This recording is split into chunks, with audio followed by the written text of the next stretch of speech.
tung pandeko ma tung panja enau tung pako ko nyanderuete ombo iko ye kue ombo jekwa ye kue pecha okur manamo overa Bom ya dia, puja ya. crianças da Escola Criação.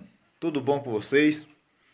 Meu nome é Cleiton, eu sou professor, sou indígena e é uma satisfação muito grande estar aqui com vocês nesse momento. Vou falar um pouquinho da nossa história. E assim, a princípio, eu gostaria de fazer uma perguntinha para vocês. Se vocês me encontrassem do jeito que eu estou aqui falando com vocês, na rua, ou talvez aí na escola, ou talvez na casa de vocês, olhando para mim, vocês diriam que eu sou indígena? Que eu sou índio? Eu acredito que a sua resposta é não. De fato, olhando assim pelas minhas características, a pessoa não tem como identificar se eu sou indígena ou não.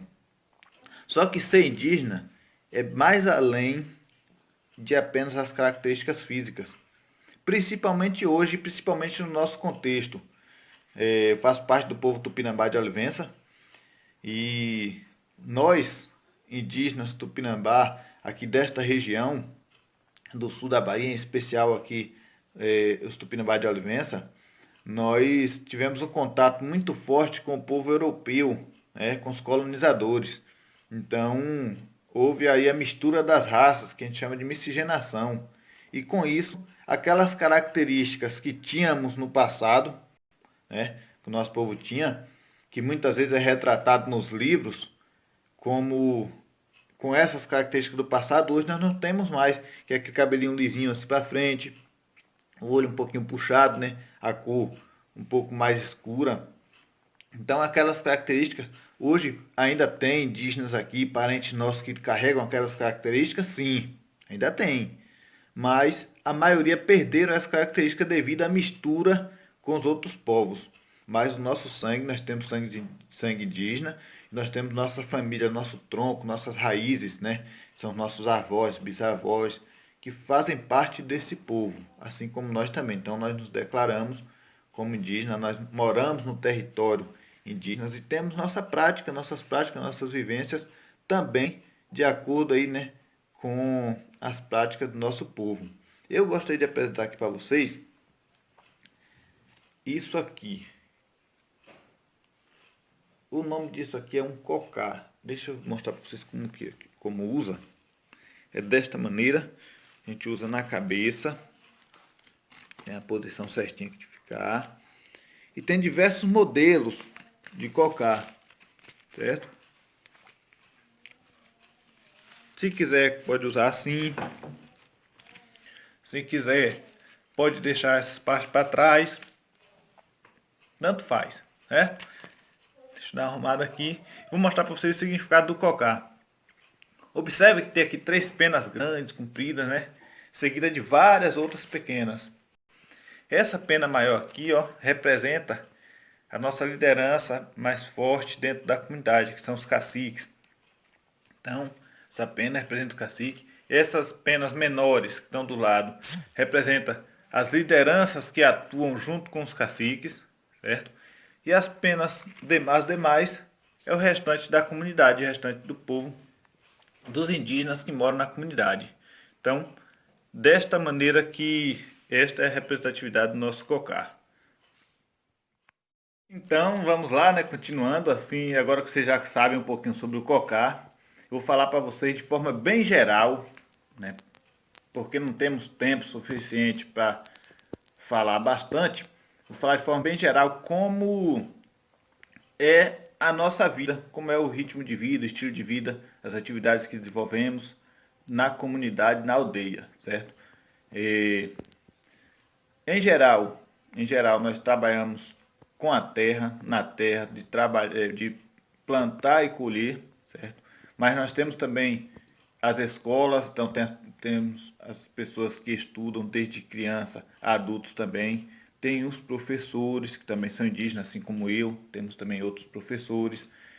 E tem pessoas que trabalham fora da comunidade, fora da aldeia, tem aí suas diversas formações, tem enfermeiro, tem motoristas, né? Tem contadores, tem vereadores. Então, são várias as formações, os trabalhos que desenvolvemos. Não é porque nós estamos na aldeia que nós vivemos apenas dentro da aldeia e desenvolvendo tarefas na aldeia. Desenvolvemos tarefas fora também. Então, esta é a maneira de vida. As criancinhas acompanham os pais nas diversas tarefas, principalmente naquelas que são desenvolvidas dentro da aldeia. Na pescaria, no plantio, na colheita, no preparo de alguns alimentos, como por exemplo da farinha. Então é comum as crianças acompanharem os pais nessas atividades, né? Na colheita também, colheita de cacau, arrancando mandioca, colhendo frutas, mamão e demais aí produções. Na criação, ajuda na criação de galinha, né? Dos animais que se criam. Então, as crianças acompanham as atividades desde cedo. Mas tem também o momento de estar na escola, porque nós temos 5 escolas dentro do território do Tupinambá, escolas indígenas que atendem ao nosso público, ao público do povo indígena e também dos não indígenas que estão na comunidade e que aceitam e querem estudar nas escolas indígenas. Então, basicamente é assim que funciona o ritmo de vida hoje. A organização social, a maneira de moradia, por exemplo, que é outra curiosidade que geralmente as crianças têm, e eu já vou dizer aqui para vocês, não tem aquelas ocas, aquelas casinhas de palha, redondinha e tal, aquela coisa que a gente vê nos livros e nas histórias. Hoje tem algumas comunidades que tem aquelas ocas, tem sim, existe. Mas na maioria delas não tem. São casas normais de alvenaria, casa de bloco, tem casa de taipa, tem muitas casas de taipa. Como é a casa de taipa? Coloca as madeiras principais da casa, depois coloca várias varinhas, são madeiras mais finas, formando um quadriculado de varas. E depois junta todo mundo, criança, idoso, adulto, pega bastante barro, cava o barro no chão, joga água e pisa, e canta, enquanto está pisando, canta, e faz brincadeira, e derrama lama no outro, porque faz aquela lama, porque joga água no barro, e começa a pisar. E aí faz aquela massa de barro, parecendo aquela massinha de modelar que vocês brincam, fica igual aquilo. E aí pega aqueles bolo grande assim de barro com a mão e joga nessa estrutura de vara que foi feita das paredes e vai tapando aquilo tudo. E aí no final tá a casa pronta, rapidinho faz. Então tem a casa de taipa, que chama esse processo, tem casa de tábuas, de bambu, de madeira, mas não é uma regra, entendeu? De ter aquelas casinhas do mesmo modelo. Mas antes de encerrar, gostaria de falar para vocês mais 3 situações aqui simples, mas que envolvem nossa realidade. Uma delas, eu até já mencionei, que nós temos escolas que atendem aí desde a educação infantil, desde as criancinhas do tamanho de vocês, até os adultos. Então, nós temos essa escola dentro da nossa comunidade, nós temos posto de saúde dentro da nossa comunidade, onde tem o atendimento médico, onde tem os agentes de saúde que são indígenas também, que passam nas casas para visitar, para ver como é que está precisando de um remedinho, para marcar um exame, uma coisa. Nós temos os agentes de saúde, temos os professores, e nós temos também algumas comunidades que têm água encanada, a maioria delas tem energia elétrica. Então, para vocês entenderem um pouquinho como que funciona. Eu vou estar vendo dentro da possibilidade, mandar algumas fotos para vocês verem, certo? Não tem como mostrar tudo, porque o território é grande e não dá para mostrar tudo, para rodar de todos os locais, tá certo? Então, é basicamente isso aí, algumas curiosidades. Se vocês tiverem alguma dúvida ou alguma curiosidade sobre a nossa maneira de viver, sobre a nossa vida, como que é que nós fazemos ou deixamos de fazer, vocês fazem aí as suas perguntas, manda para a tia, para a professora de vocês, ela vai me passar e aí futuramente eu faço um outro vídeo respondendo as perguntas de vocês e esse vídeo chega até vocês.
Israel, vem cá, mãe. Você sabia que você é tupinambá? Então, tupinambá é um índio guerreiro. E pra gente começar os nossos trabalhos, a gente precisa colocar o nosso traje, né? Então, mamãe vai colocar aqui a tanga em você. Todo índio tem que ter sua tanga para quando a gente for dançar o poranci, para quando a gente for fazer os jogos, né? Para estar nos nossos trabalhos de cultura e movimento. Agora a mamãe vai colocar, ó, o colar. Colar de semente.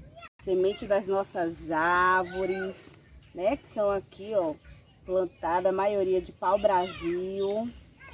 Essa é lágrima de Nossa Senhora, tá vendo? Com olho de boi. Ó que colar lindo, é um colar de proteção. E agora, vamos colocar o nosso cocá. Os homens geralmente usam cocá. E as mulheres tiara, mas tem mulher que gosta de usar cocá também. Hoje a gente pode usar o cocá. Tem muita mulher que já é cacique, que já é liderança. Ó como você ficou lindo. Agora vamos cantar uma musiquinha? Vamos cantar? Você balança o maracá?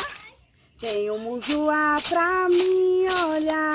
Tem um muzuá pra mim olhar. Eu olhei, tava cheio de pirá. Eu olhei, tava cheio de pirá. Aí, ente? Balança o maracá aí. O professor Daniel Munduruku, dos povos Munduruku, doutor em educação e escritor de literatura indígena, diz que, infelizmente, a data comemorativa, o Dia do Índio, ajuda a manter preconceitos sobre os povos indígenas. Segundo o escritor, este dia deveria mudar para o Dia da Diversidade Indígena.